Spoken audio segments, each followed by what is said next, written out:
afternoon. Good afternoon. If someone asks you, don't all religions lead to God? How would you answer? No. It's probably not an innocent request for information. It's probably an objection that they have to Christianity. Chances are they probably don't have much religious belief of their own, but they have the idea that it doesn't really matter, and they don't want to think very much about it. But we can find out what the underlying objection is by asking them a question in return. Don't they all lead to God? Well, no, I don't think so. What makes you think they do? We're asking them. Where are you coming from on that? And their answer might come in one of two forms. First is the idea that it's just not nice to exclude people just because they happen to believe differently than we do. They happen to have been born in a different country or a non-Christian family.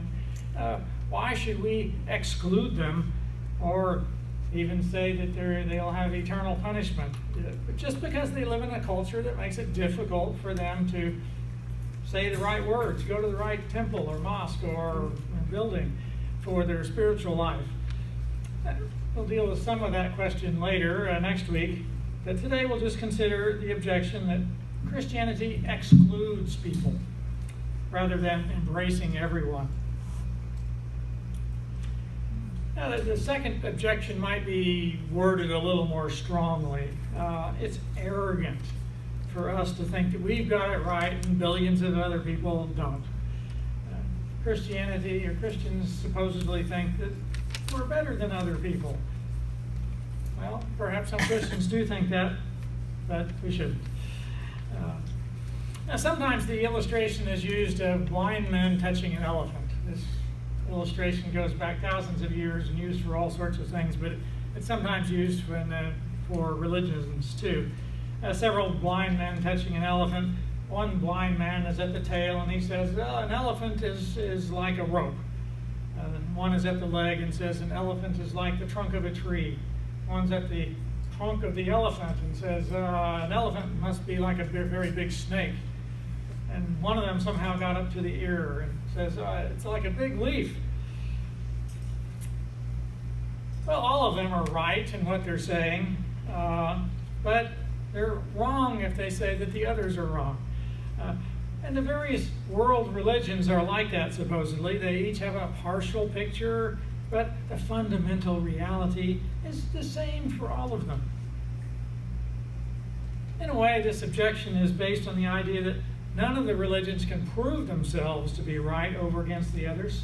So it's just nicer or safer to say that they're all okay, all equally valid paths to get to God. It doesn't matter much what you believe, they might say, as long as you're nice to everybody. All religions are basically the same thing. This is what's called religious pluralism. The idea that all religions are valid. And we can distinguish that from cultural pluralism, the fact that we live in a society where people of many different cultures are welcome. It's a fact that many cultures live here. But the fact of cultural pluralism doesn't mean that all religions are true. We can respect people who have other beliefs without having to say that those beliefs are right.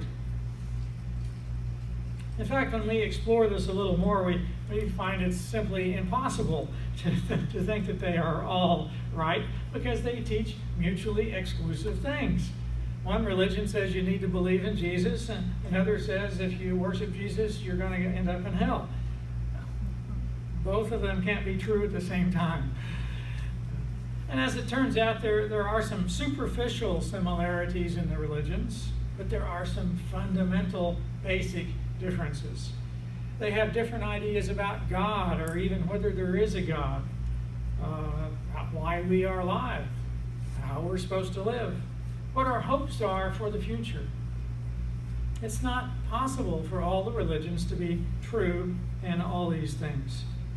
And as Ravi Zacharias says, he grew up in India where there are many religions, so he has some experience in that. He says, only someone who doesn't understand the world religions would claim that they basically teach the same thing. It's like reading a children's book and the Bible and say, they're basically the same thing. And Harry Potter, yeah, that's basically the same thing. No, they haven't even read it. You know, this is not. This is superficial glossing over some fundamental differences. Well, look at the elephant illustration for a minute. The religious pluralist says that all the blind men are right, but they're right about some superficial things. Those blind men are missing the most important thing about an elephant, and that's that it's really big. And if we carry the illustration a little bit further, we find that the various world religions, they are similar in that. They are similar, they have some superficial things, but they are wrong to think that all these superficial things are really part of the same reality. That they're declaring other views wrong because they can't see very much. But the pluralist is the enlightened one who can see it all. The pluralist can say, my view is the right one. These other folks are blind, ignorant. See, the pluralist view is just as arrogant as any of the others. Anybody who claims to know something, almost by definition, starts to exclude other views. The whole idea of pluralism is not really to accept Christianity the way it is, or Islam the way it is, or Hinduism, but basically they are rejecting all traditional religions because all world religions have traditionally excluded others. So the pluralist folks say, well, you folks are wrong because you call other folks wrong. See, the pluralist is guilty of the accusation that they're making. The pluralist also calls billions of other people wrong. So the question really is not whether we call somebody wrong, it's whether it's true. What is true? Now there is another way that the pluralist idea ends up with excluding people, and that's the idea that people can be saved if they sincerely believe their own religion or if they're nice to other people. But that's basically a Christian idea. It's the Christianized, some other religions don't even try to be nice to other people. But it's the Christian nations that have promoted that idea. And it's the Christianized nations where people can be safe to have other beliefs, where it's not necessarily true in countries that have Islam or Hinduism as their major religion. That's where people are persecuted for their beliefs, not just Christians, but also other religions. And what about people who don't quite measure up to their particular religious teachings? We have Muslims who've broken their own laws, and they aren't sure whether they're going to be in heaven. We have Hindus who've broken their own rules, and they aren't sure that they're making any progress toward the nirvana that they want. And we have Shinto believers and Tao believers, Buddhists. They all fall short of what they want to be. Well, what does the pluralist think about that? If people are going to be saved by what they do, then a lot of people are not going to be saved. Unless you believe in universalism, you're going to exclude somebody. So the question isn't whether we exclude people, it's whether something is true. We can't decide ahead of time that the one great truth in the universe is that it's wrong to exclude people. There's no basis for that belief. It's arrogant. It's arrogant to think that you, of all people, have been enlightened to see the one great truth of the universe, the one great truth by which others will be judged, excluded. See, if an idea is true, that excludes people who don't have that idea.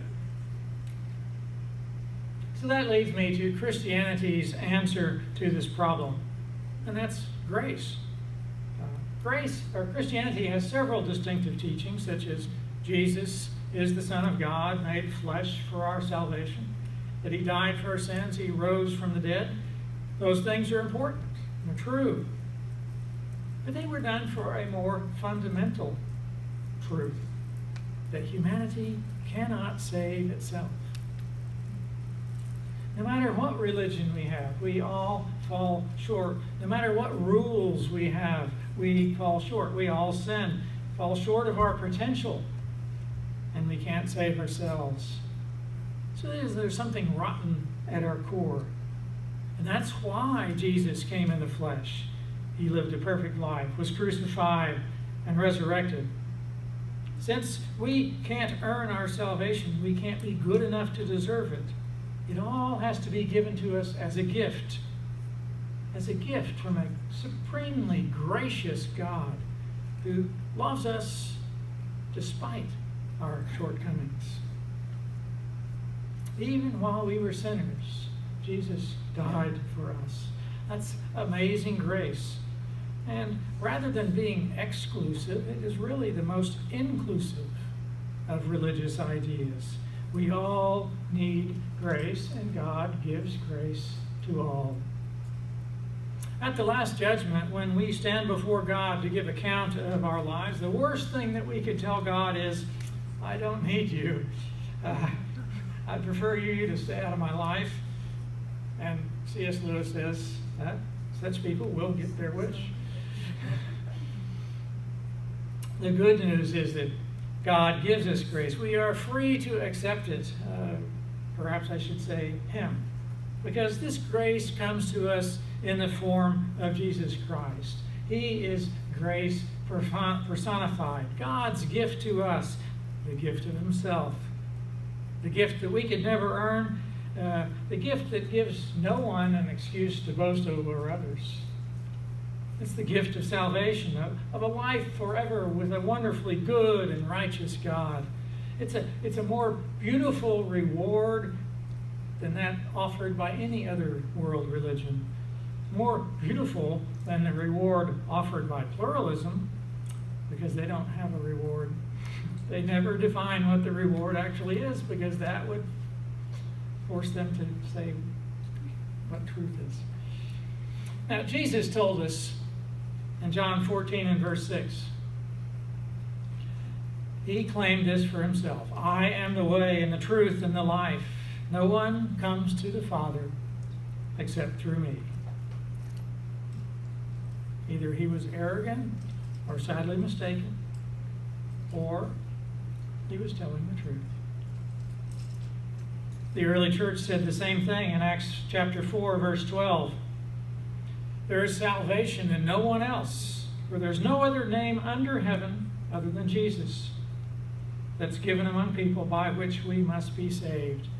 Jesus is the way of salvation given to all peoples, because we are all blind and ignorant unless He reveals to us what the truth actually is.